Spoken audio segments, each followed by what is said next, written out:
Good day, guys. This is Ma'am Joy again. I finally got my voice back. The thing that we'll be discussing today, the tissue level of organization, I've already discussed with the other section. So my apologies that we had to do this online because of um, my problem the other day, which was my voice. Anyway, okay, so we talked about the different levels of organization. You have your chemical level. We talked about the different molecules. Okay, and then we talk about the cellular level, also the DNA, right?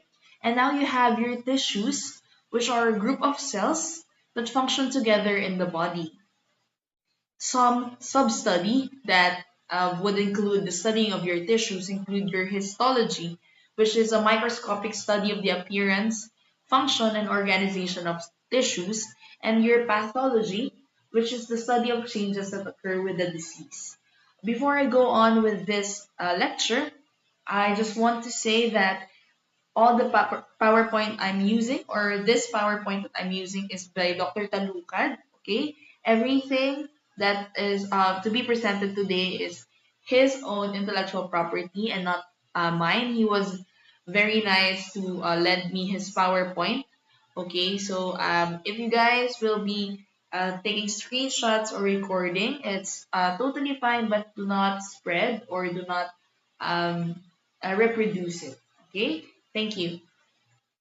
So we talk about your tissues.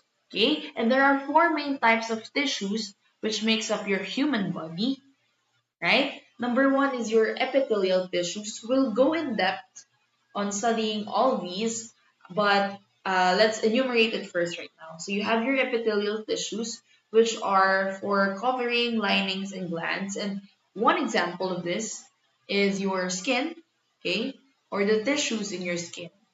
You have your connective tissues for protection and support, mostly cartilage, right? The ones or the tissues found in your bone.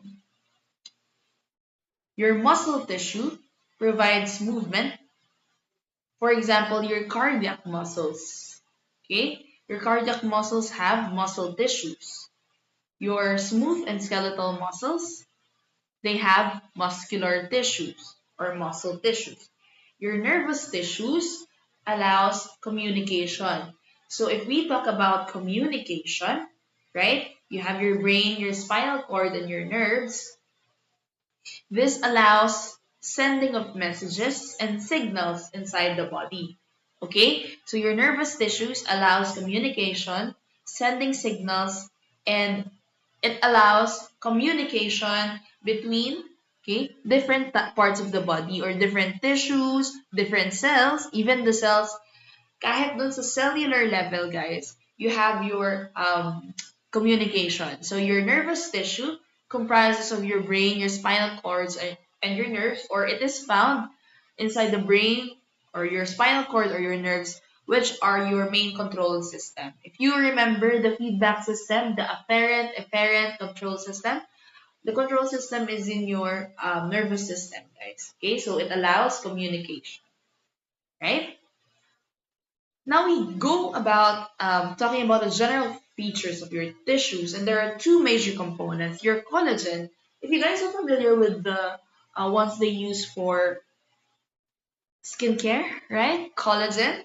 Okay, so your collagen are tough protective protein fibers. If you can remember that some of the molecules or the important molecules that can be found inside the cells, okay, and throughout the body that is used for energy, used generally in living, okay, you have your protein and your carbohydrates, okay? So collagen are tough protective protein fibers. Your proteoglycans or proteoglycans are negatively charged proteins or your carbohydrate molecule, okay? So those are the two major components.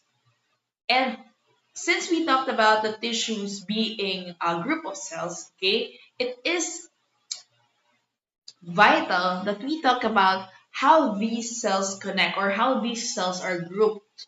Okay, and we have your cellular connections. Cellular connections are the attachments between cells to form your tissues.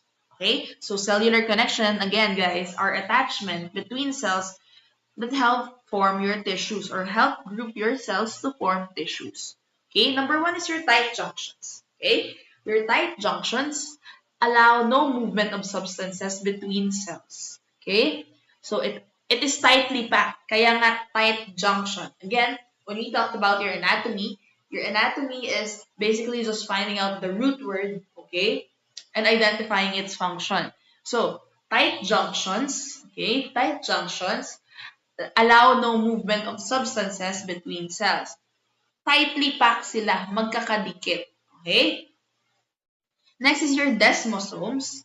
Your desmosomes are flexible connections that allow some movement of substances between cells. Okay? Your desmosomes allows flexible connection, meaning, okay, there is room for movement. Okay? It allows movement of substances between cells and your gap junctions. Your gap junctions, from the word gap, okay, there is a huge area or there is a gap that allows passageway, allowing movement of substances between cells.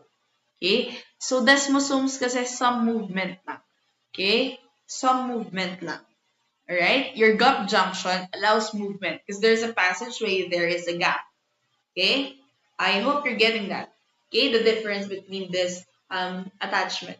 So, what are the implications of your attachment or cellular connections? So, in this different types of cellular connection, guys, it it mainly provides your different cellular processes, that different cellular transport, okay? So you're within your tissues. So again, your tissues are a group of cells. And within that group of cells, there are different cellular functions. There are cellular processes that are happening, okay, while they are grouped together. So for tight junctions, there may be no cellular process or difficulty with allowing cellular processes to go through. Meanwhile, desmosomes and gap junctions allow some movement and allow full movement of substances between your cells.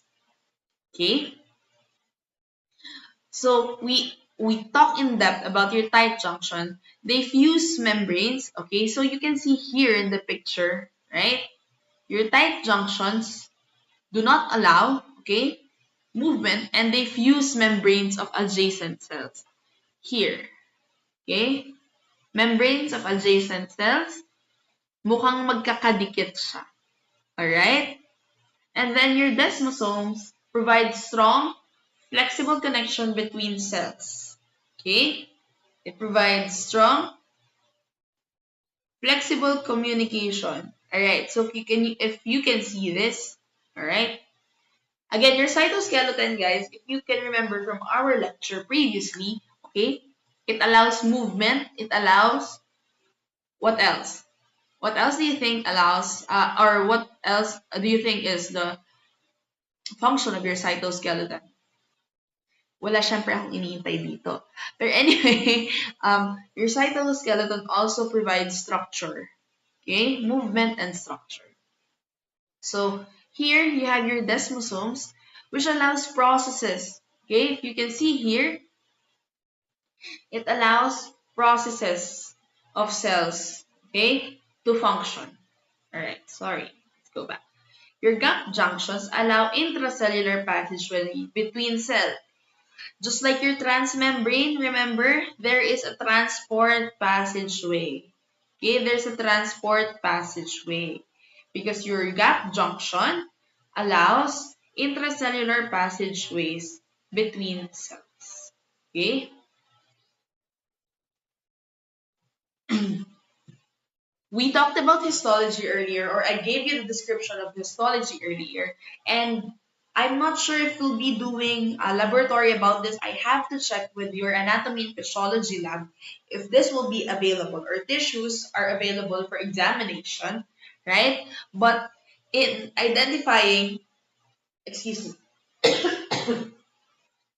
in identifying your tissues, okay, that's why we have certain description for different types of tissues, guys.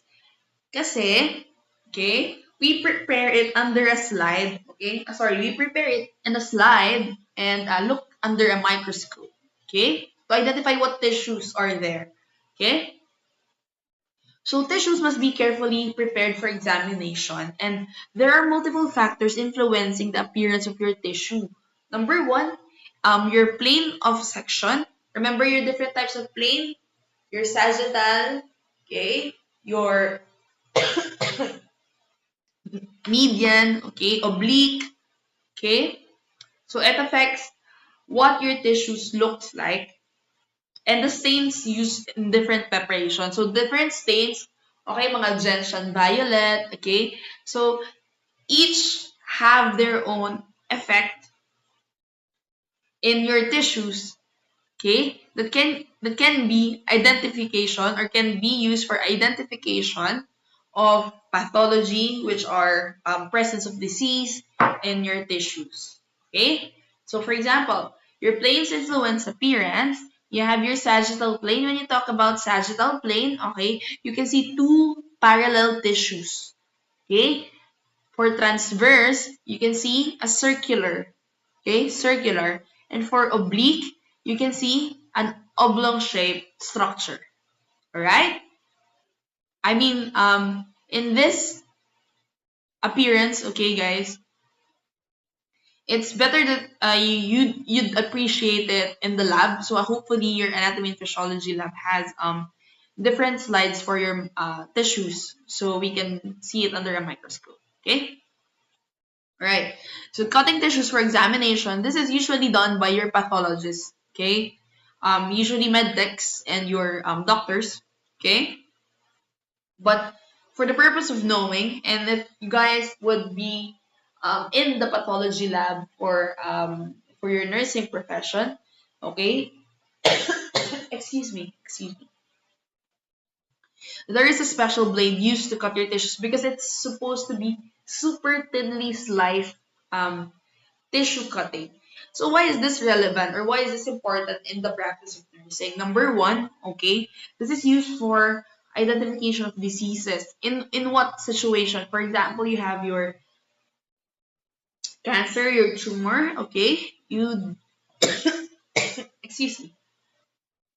You also do staining and viewing of your samples in the pathology lab. Excuse me, guys. Okay, once thinly cut, okay, it will be placed on a slide, right? As you can see on the picture, okay?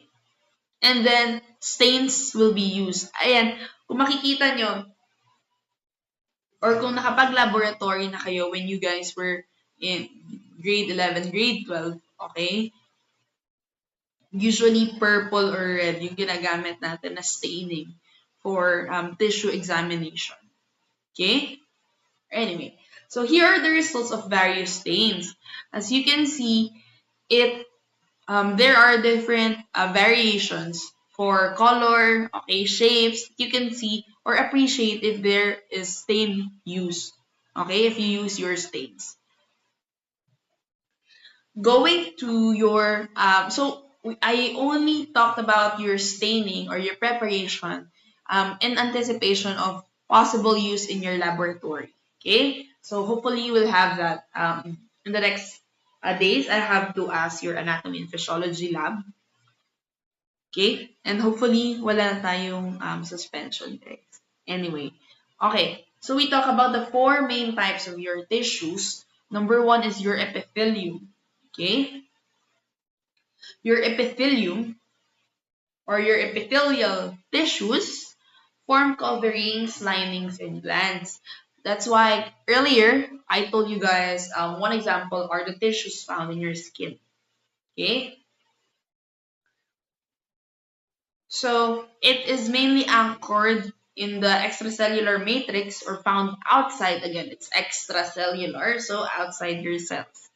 Okay, and there are two surfaces of your epithelium or epithelial tissues. You have your basal surface, which is attached to the basement membrane, and the apical surface, which is exposed to the external environment or internal space. So, yung apical surface, yun yung nasa external side, okay? Or superficial side. Excuse me. I'm so sorry about that. So your apical surface, okay, is either found on the external environment, so nasa surface area, okay, yung nasa superficial area, or internal space, as in, yun yung basal surface, makikita niyo siya sa gitna, okay, ng mga nasa apical surface. Avascular. What does avascular mean, guys? Okay? Ang hirap palang magturo ng nire-record, no? Kasi hindi ko kayo matanong. But, what does avascular mean? Okay? Avascular, guys, means that it does not contain blood vessel or your lymphatic system. So, hindi siya ganun ka, no, sorry. It doesn't contain your blood vessel, meaning yung blood flow is limited. Okay? Your blood flow is limited. Tama? Because vascular is your blood vessels in vascular system. Right? And what does it imply? When you cut through it, okay, hindi siya as bloody as you would expect. I mean, when you talk about, for example, ano ba ang merong avascular tissue? Okay, you have the corneas of your eye. Okay, hindi siya as bloody as you would expect. Tapos yung skin mo, when you cut through your skin, alright, you're gonna pass through different types of tissues there. Kaya siya madugo. Okay? Pero, essentially, epithelial cells or yung epithelial tissue part ng skin mo is avascular. Meaning, okay, it does not contain blood vessels or lymphatic system. Excuse me. It is highly regenerative. What does highly regenerative mean? Okay? Regenerative means, alright, it regenerates on its own. Ang hirap talaga. Parang mga, what do you call this? Starfish? Sabi nila, regenerative daw yan. But I'm not sure. Don't quote me on this. Anyway. So, regenerative means it can heal on its own, or it can heal, alright? Or generate again. Because okay, it means again, and generate, okay? So, generate again, or do the same thing again. Alright? Okay. So, it's highly regenerative. So, ibig sabihin, when it is damaged, okay, in a healthy human being, it is highly regenerative. So, there is a high chance that it can regenerate on its own, given that the cells, okay, and the tissues or the person itself is healthy. Alright? So, aside from that, alright, it is highly cellular. Guys, remember that your cells, okay, have its own healing process or have its own healing properties. Okay, you have your apoptosis and then you're going to make new cells. So it makes sense that highly cellular epithelial tissues are also highly regenerative. I don't know if you're getting what I'm saying, okay? But again, if your cells, okay, your cells generate on their own or regenerates, okay? If it heals itself, if it processes itself, okay? It makes sense na yung mga tissues na highly cellular, okay? Yung mga tissues nyo na highly cellular is also highly regenerative. Kasi, kung madaming cells, madaming pwedeng mag-regenerate, madaming pwedeng mag-heal. Okay? So, kaya siya both highly regenerative and highly cellular. Okay. Polar. Polar? Okay. Ano nga ang polar natin? What does polar in medicine mean? Okay? Opposite ends, remember? Opposite ends. Or two opposing ends. You're polar. Again, you're avascular. Okay? Innervated. What does innervated mean? So, from the word nerve, okay? From the word nerve, what does innervated mean? Okay? So, innervated means that, again, wala nga pala akong iniintay na sagot. Bakit ako nag-iintay? Anyway, so innervated is there is supply of nerves. Okay? Meaning, okay, there is sensory. Guys, tandaan nyo yung pinagawa ko sa inyo na activity, okay, on sensory. Alright? So, since highly innervated, you can easily feel, okay? Highly innervated, there is also communication, okay? Because your nerve cells, okay, your nerves, okay, are used for communication, for sending signal or transmitting signals, right? So if it's highly innervated, meaning that your epithelial tissues, okay, are capable of sending signals. Kaya, yung mga surfaces na dalagyan nyo ng ballpen, and I hope hindi nyo pinagtutusok yung mga kapartner nyo, okay, is highly innervated and they send signals, okay? So, they send signals na, oops, dito ako tinusok, okay? Dito ako nalagyan ng ballpen or marker, okay?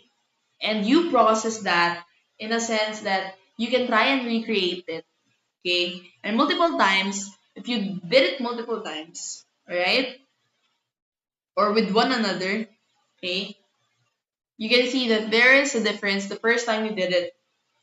Because there is familiarity na. Also, kapag bone, okay? Kapag bone, medyo dull yung pakiramdam. So, medyo spread out kung saan mo siya tinouch or in-stimulate or nagbigay ng stimulus. Okay? Meanwhile, kapag yung palms mo, right? Kapag yung palms mo, medyo mataas din yung surface. Okay? Mataas din yung surface. Right? So, it's mainly because of your nerves or nerve ending sending signals. Alright? So, yung mga tissues excuse me, yung mga areas with epithelial tissues that are highly innervated or with innervation, okay, they can send signals. You have different functions or different structures in your epithelial cells, okay? So your cilia, remember, your cilia allows movement, okay? Allows movement across the surface. And your microvilli increases the surface. Increases the surface meaning pinapalaki niya. Okay? Pinapalaki niya yung cell. Essentially, parang siyang extension. Okay? So, here are different functionalities that can be found in your epithelial cells. Okay? Alright. So, this is the different types of cells or layers of cells. Remember, your tissues are a group of cells. Okay? So, there are different layers kasi magkakasama silang cells. Okay? So, essentially, we'll know paano ba sila magkakasama. Kanina, we talked about how they are connected with one another, right? This one, how they are grouped. Okay? So, anong itsura nila? Right? So, based on shape, the ones I had you drawn, your squamous, actually, I was asking the other section if it's squamous or squamous. Again, doesn't matter with me, alright? As long as it's the right spelling, guys. And your squamous cells or squamous cells are flat cells. Okay? Are flat cells. Ayan. Okay? Your cuboidal, Your cuboidal, again, from the root word cube, it is box shape or cube shape, right? And then you have your columnar from the word column, okay? So these are a group of cells, all right? Group of cells that are column-like, okay? So tall, building-like, all right? So single layer, it's called simple, okay? So for example, simple cuboidal epithelium, okay? And you also have your stratified. Your stratified, okay, is multiple layer, two or more layers of the cells that are packed together. Okay? Your pseudostratified, meanwhile, okay, it is only one cell, sorry, one layer of cells. It is only one layer of cells. However, it looks like it is packed or it looks like it has multiple layers. Okay? Looks like it has multiple layers. So this one, the epithelium that or epithelial cells, tissues that define naming convention, you have your pseudostratified columnar epithelium. So pseudostratified meaning they may appear, okay, multiple, but it's basically not, right? And you also have your transitional epithelium. These are stratified tissues where your cells have different stretch and shape. Okay? So, random siya. Pwedeng flat, pwedeng cuboidal, pwedeng columnar na magkakasama together. Okay? So, they define naming convention. Your goblet cells, okay, are common features of your pseudostratified epithelium and they secrete mucus. Okay? Goblet cells, and it is important in your identification, including your when you stain your tissues. When you stain your tissues, your goblet cells would look like this one. Okay. So your stratified epithelia. Okay, I think we covered this already, right? Again, your basal layer. The cells of basal layer are stem cells that regenerate cells into apical layers, and your basal layer cells may be different in shape from your apical layer cells. Remember your apical and basal tissues.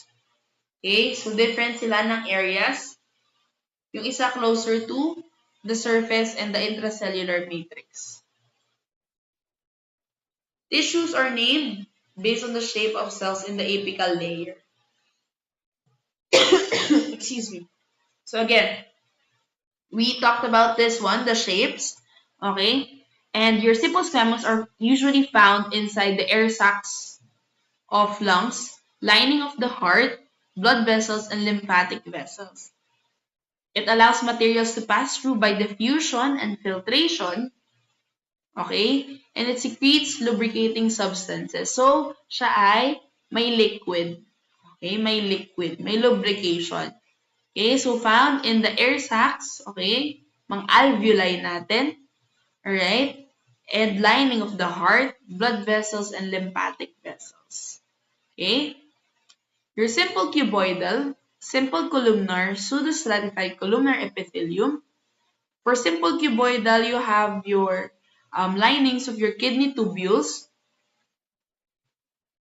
It secretes and absorbs substances. Okay? Ano nga ba yung mga substances natin? Sodium, potassium, carbohydrates, including your glucose. Okay? And these are essentially used for, again, ATP. Okay? Your simple columnar lines your digestive and reproductive tracts.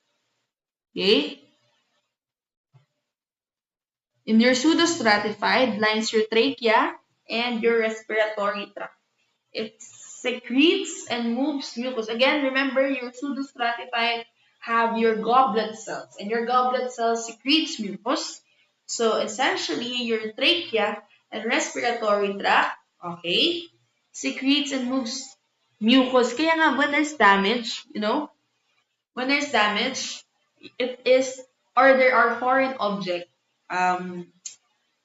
in your trachea or respiratory tract, right? mucus are common symptoms or common occurrence kasi yung goblet cells natin are affected.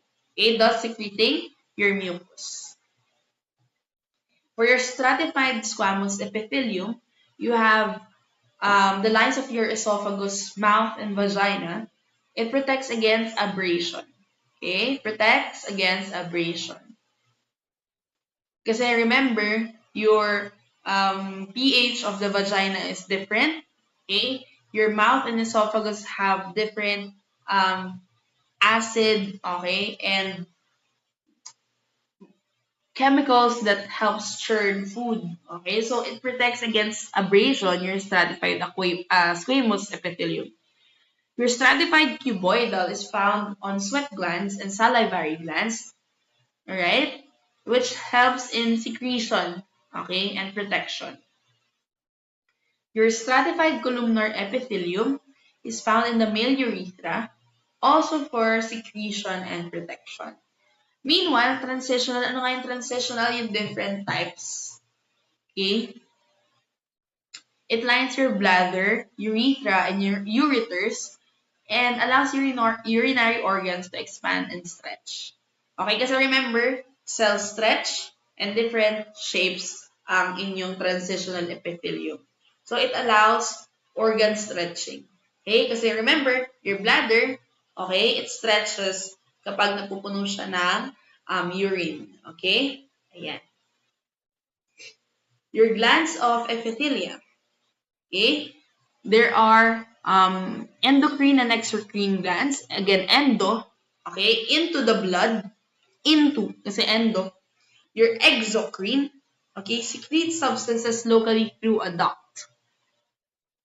And here are examples. You have your endocrine glands, essentially your functional hormones, okay?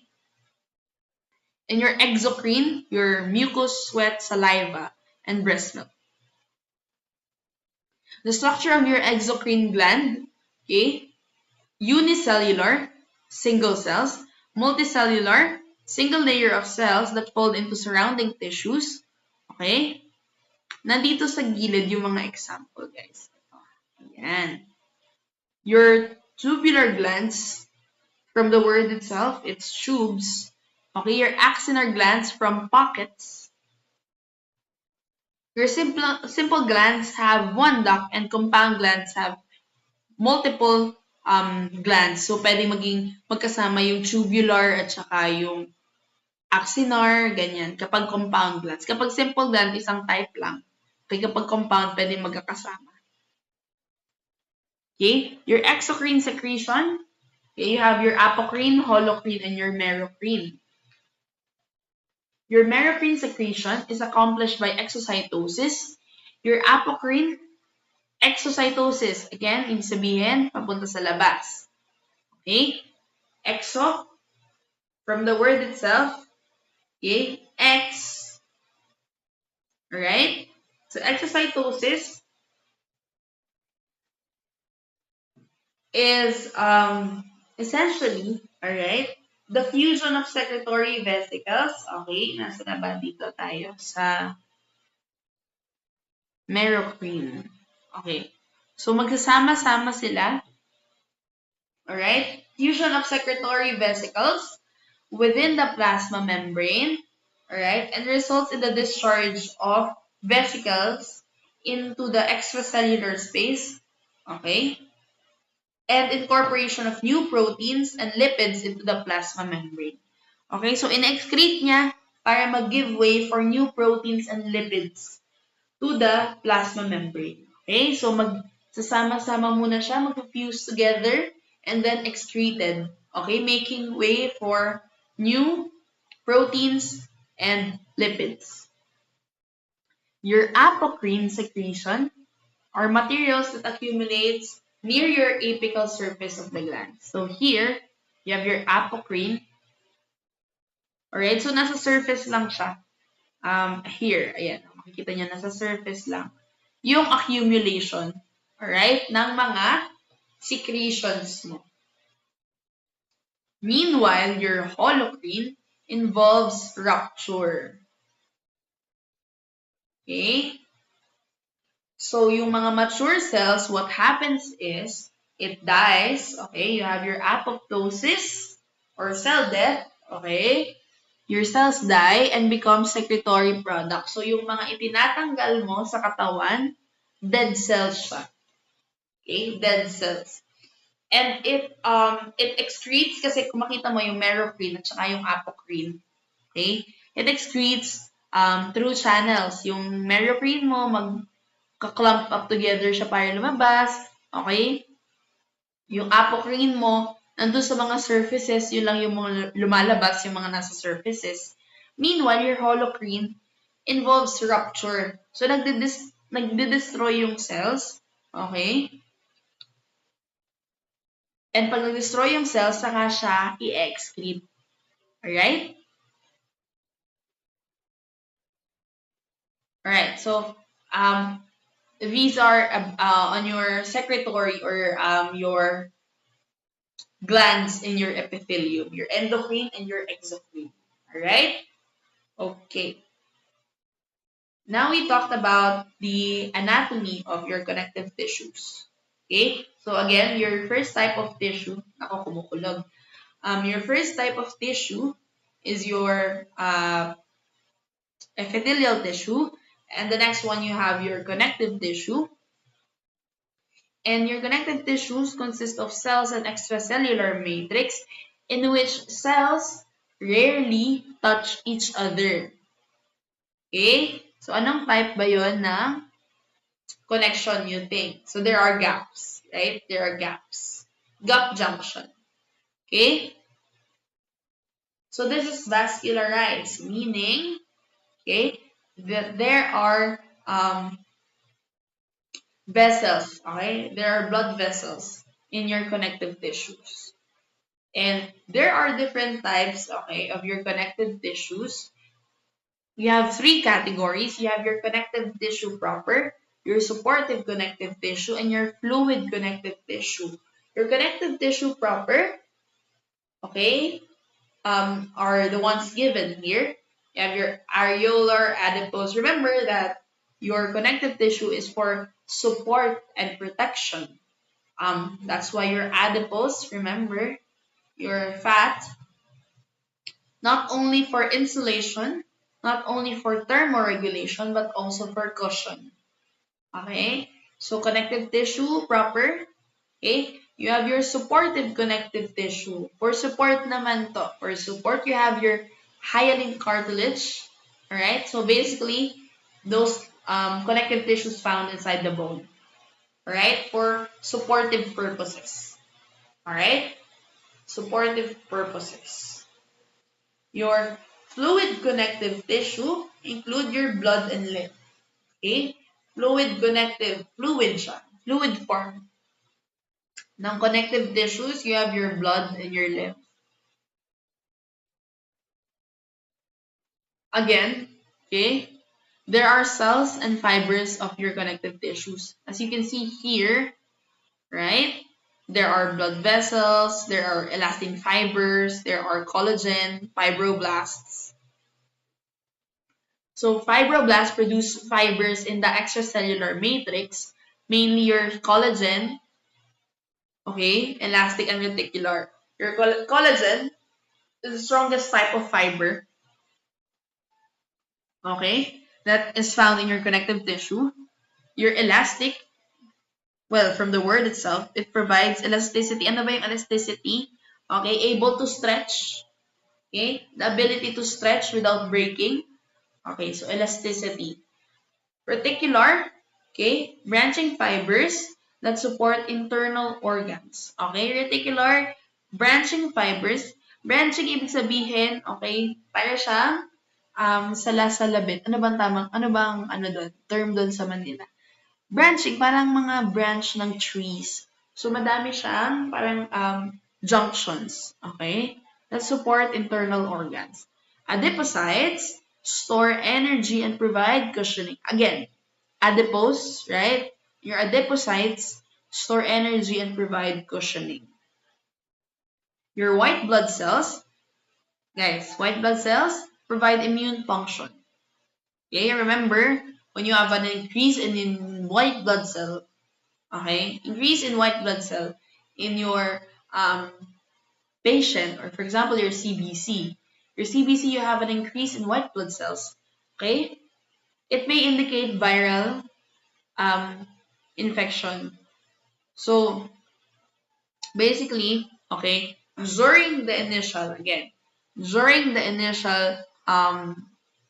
encounter of your cells or your body to foreign objects, for example, pinasok ka ng virus, okay?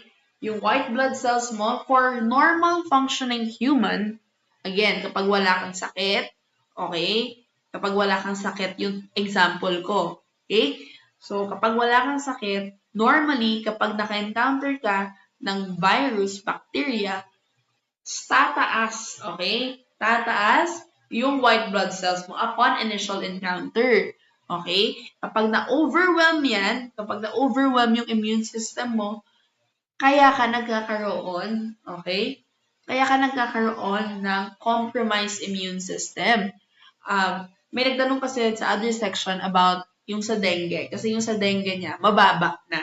But remember that your white blood cells are blood components. And in dengue, okay, in dengue, you have bleeding, okay? So if you have your bleeding, essentially bababa yung blood volume mo kasama yung white blood cells. That's number 1. Number 2, you are immunocompromised. And number 3, initial intake siya. So baka kasi yung mga naka-hospital na mga pasyente na mababa ang white blood cells, okay, is prolonged na yung stay ng virus sa kanila. So, tapos na yung initial na atake ng white blood cells or initial na pagdami ng white blood cells. Okay?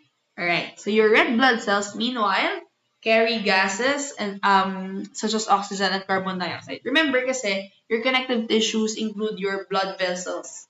Okay? Diba nakalagay dito? Blood and lymph vessels. Right? That's why we talk about your white blood cells and red blood cells. These guys are also cells. Okay? These are cells. Our blood component and also our cells. Okay? And there are different types of your connective tissues.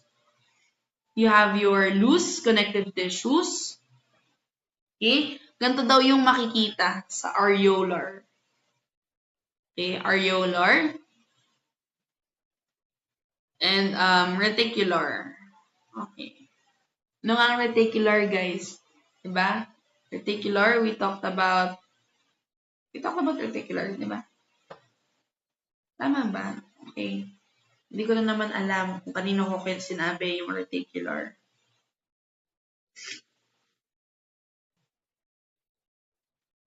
Okay? Mostly sa liver siya makikita. Reticular.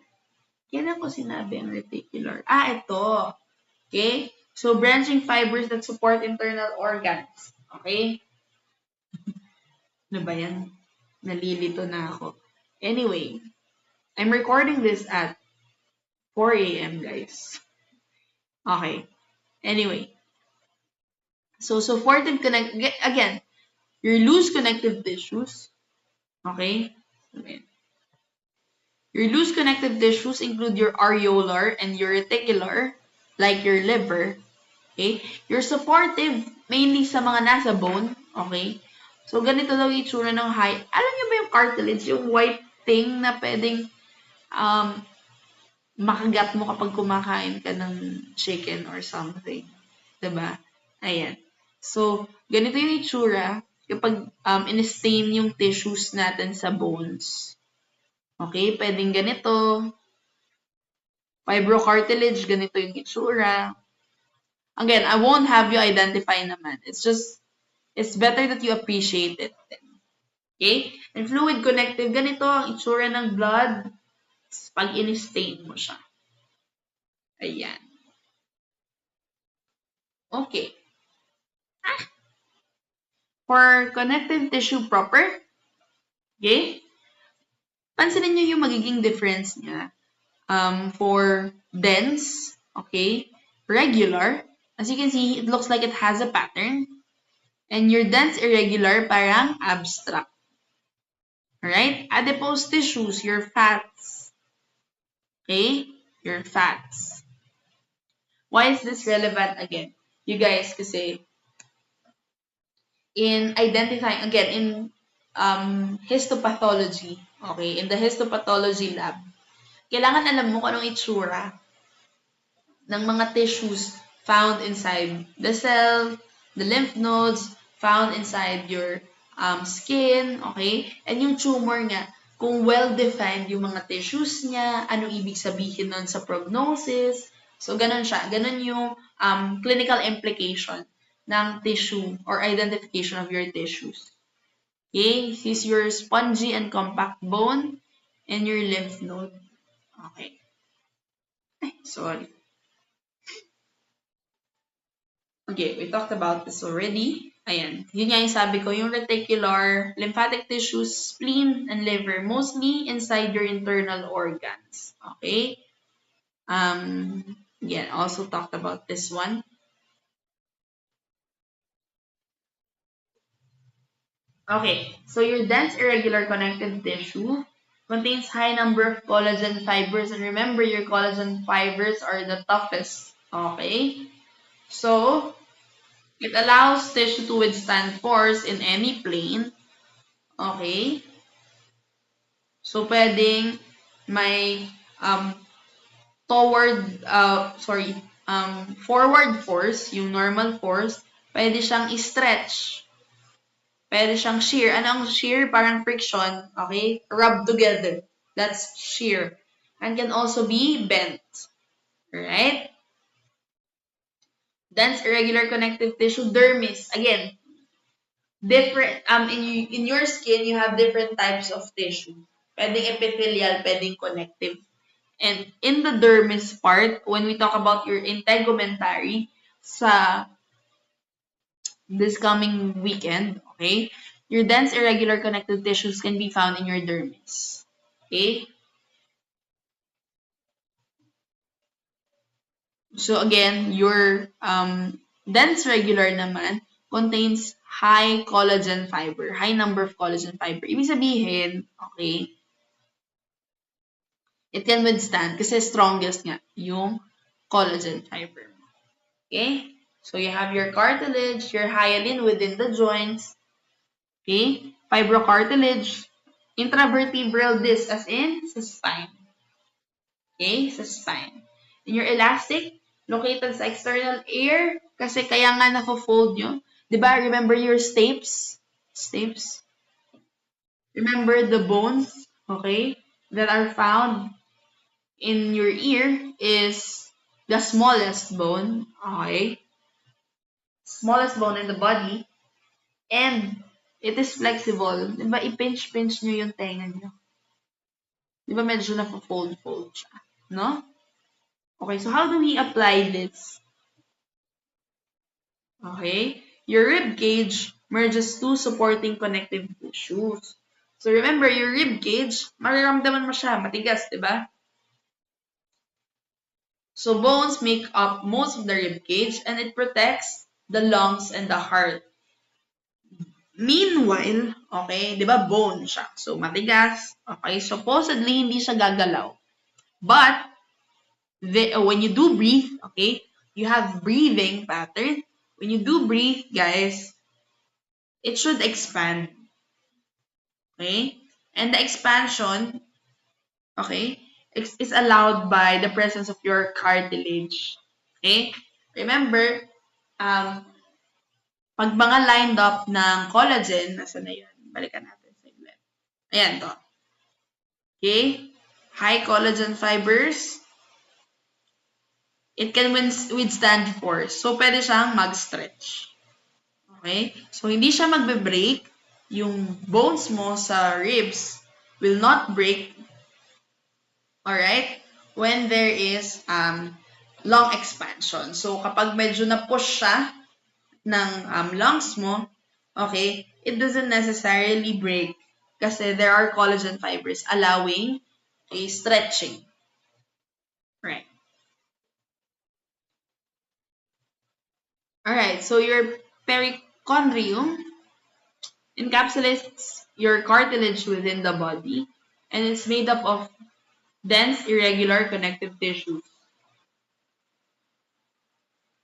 Your bone is the most rigid connective tissue. It provides protection, support for internal organs. Okay? Ang lakas na naman ng ulan. For your fluid connective tissues, again, we talked about this.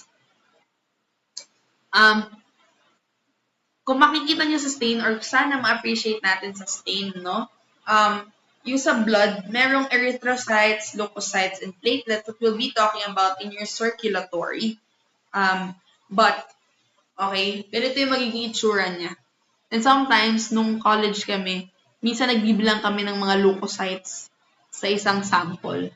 Kasi makikita mong different na different siya sa erythrocytes. I hope hindi marinig masyado yung ulan kasi ang lakas-lakas niya. Okay. Okay? So, acellular daw ang lymph, meaning walang cells. Okay? When you put A in front of, or as a prefix, no, it sometimes would mean na absent siya. Acellular. Okay, so we already talked about your epithelial tissues, your connective tissues. Now you have your muscle tissues. Your muscular tissue is responsible for movement. Okay? And it allows a pulling force by shortening. Okay? And the cells are tightly packed. Ano nga ang tightly packed na cells? Your tight junctions. Remember? Okay? It differs in location and manner of control. Okay? So, different siya sa cardiac muscle, different siya sa skeletal muscle, and different siya sa smooth muscle. The major function of your muscle tissue is movement. It contracts in response to stimuli. Again, remember that your heart is a muscle. Okay? So, it also contracts as a response to your cardiac, okay, electrophysiology. We talked about that in your cardio, pero essentially, meron kasing electricity sa heart. Okay? Yung electricity sa heart allows automaticity. And automaticity means, okay, it is involuntary or there is unconscious control. Okay?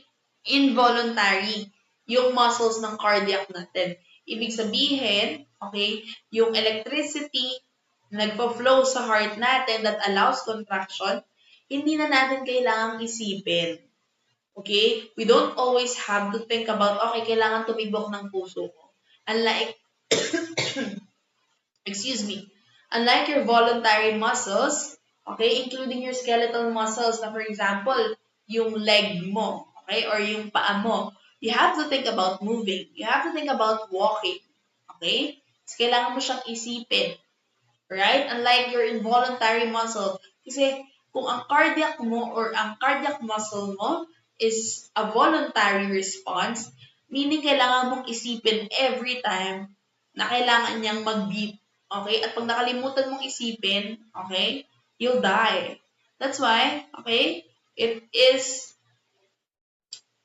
nice to know that the one who created us, again, whoever you believe, guys, okay, the one who created us made it that way or in that manner na yung cardiac muscles mo, okay, are beating on its own. Okay, you don't have to think about it. Anyway, yun. Your skeletal muscles are attached to the bones. Okay, so your muscular tissues, you have your skeletal muscles. It allows body movement and it maintains posture. Diba?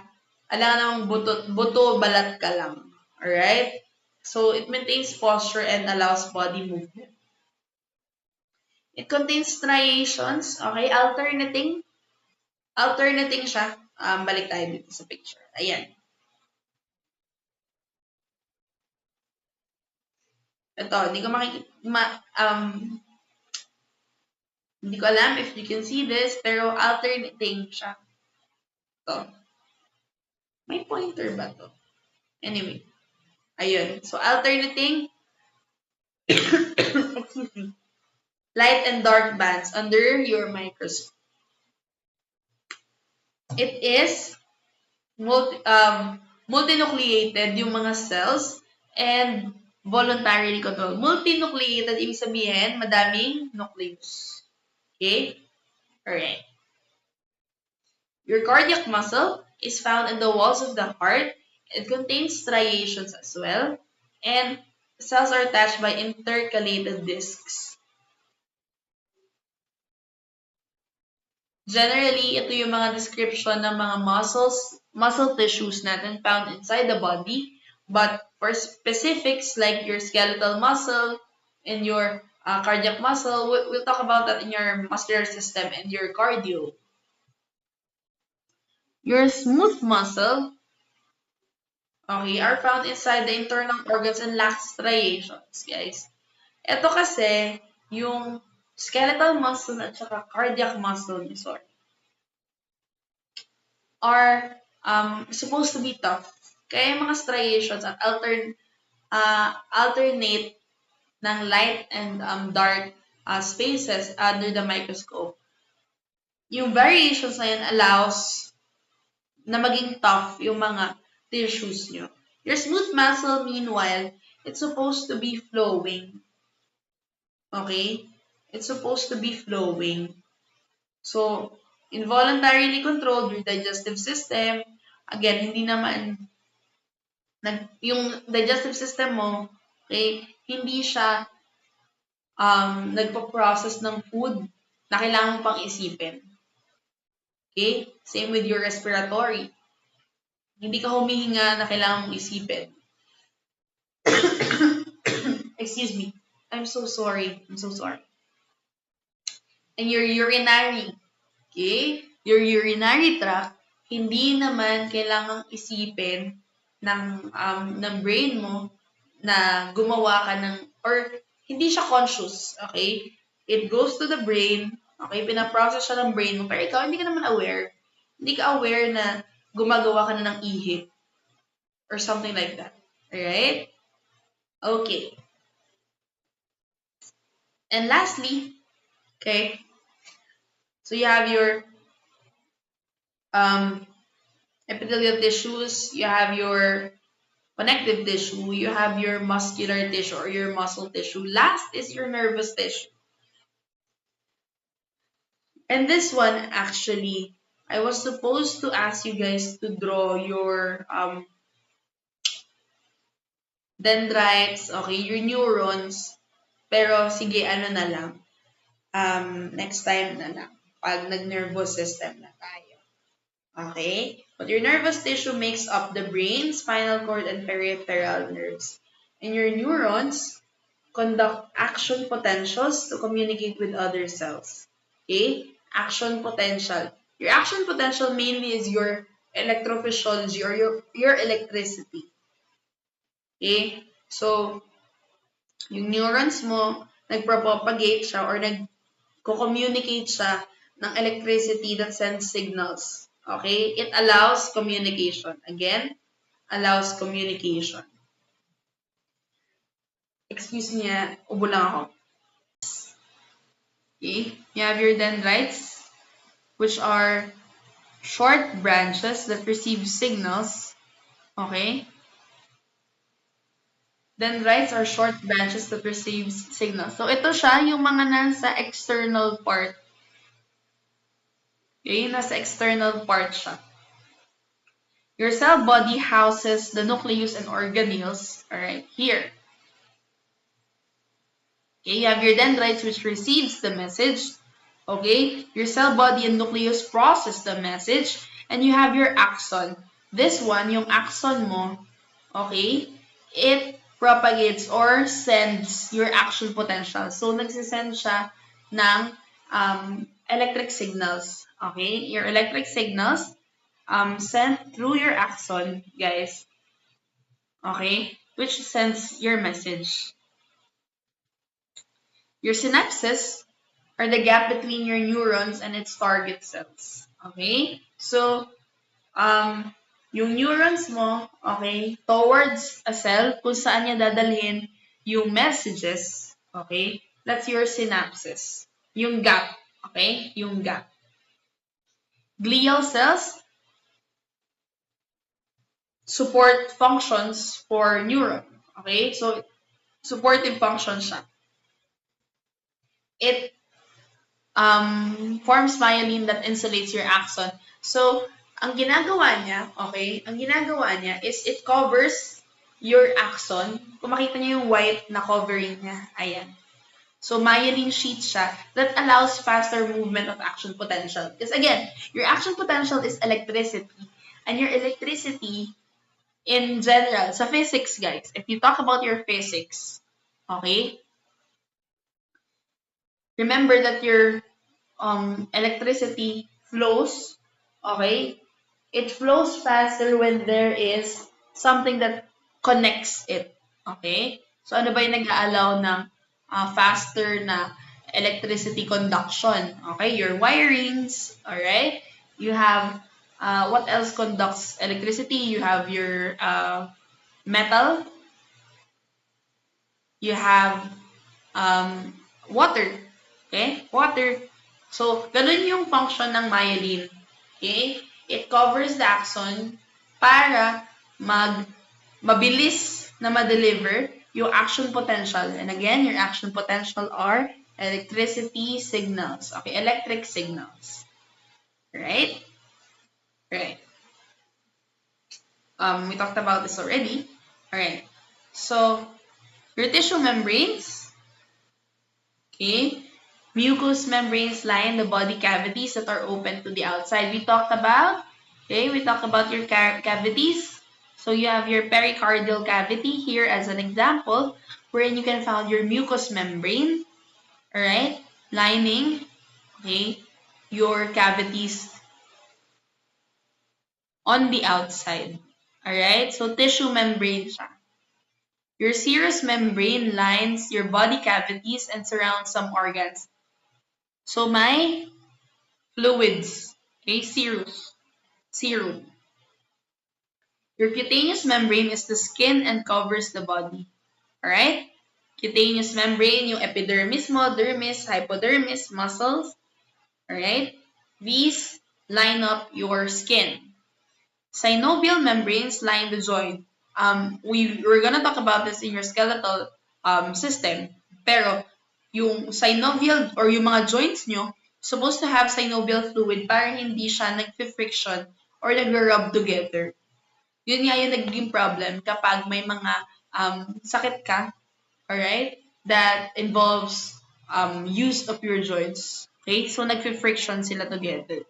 Kasi lack of synovial fluid. But your synovial membranes line your joints, okay, which contains your synovial fluid.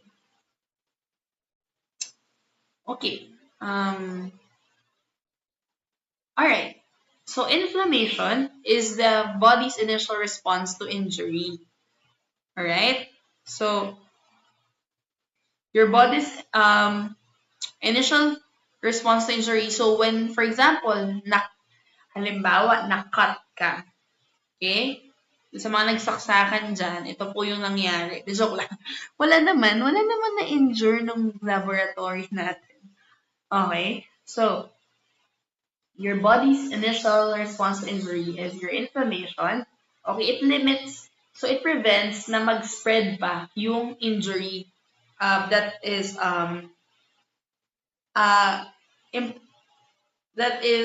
received by, for example, the skin.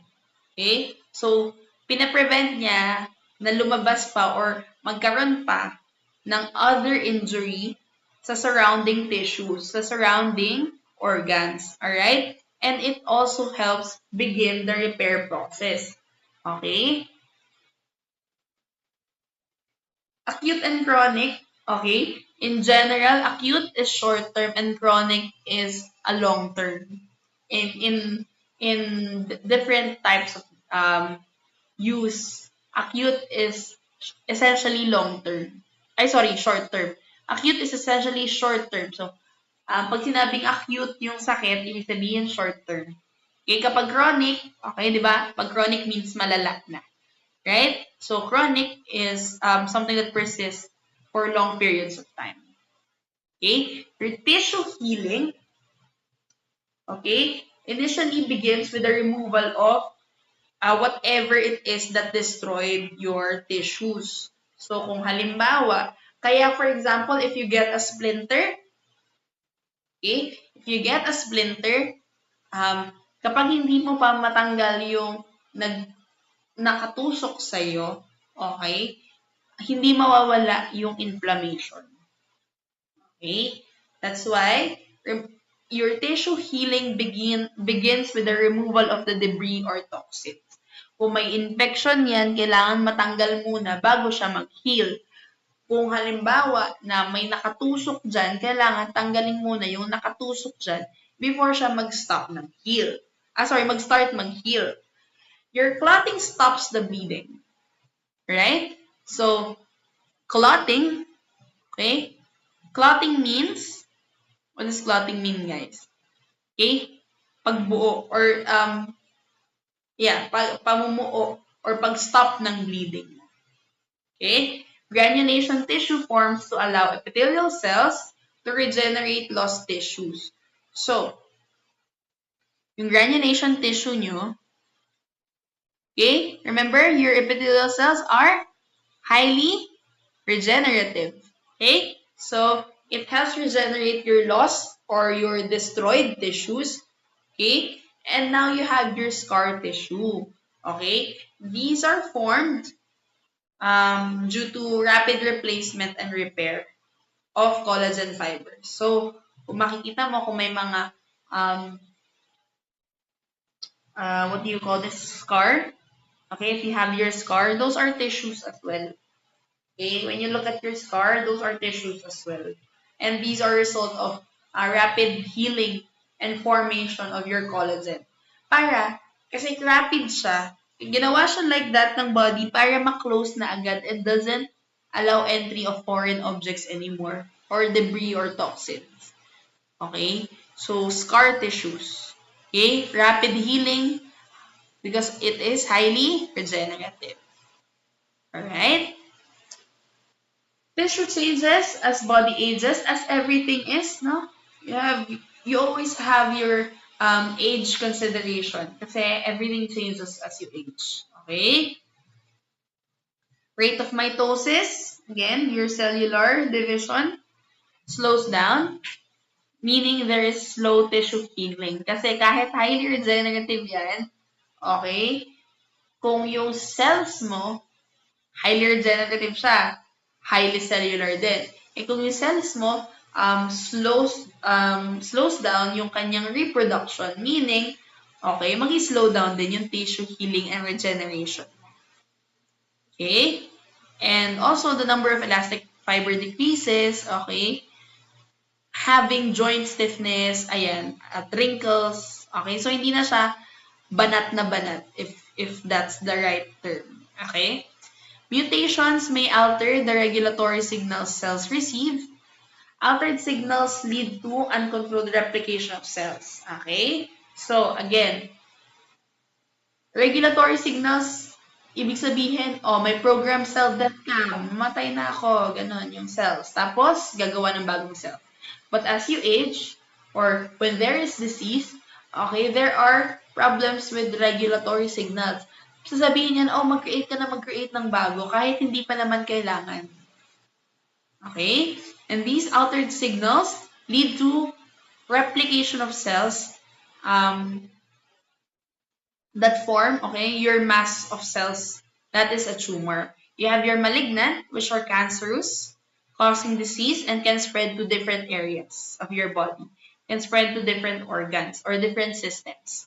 Your benign tumors, okay, do not cause the disease or it does not spread. Okay? So, kapag sinabing benign, okay, andyan siya. Okay? But it cannot cause your disease and it does not spread throughout. Alright?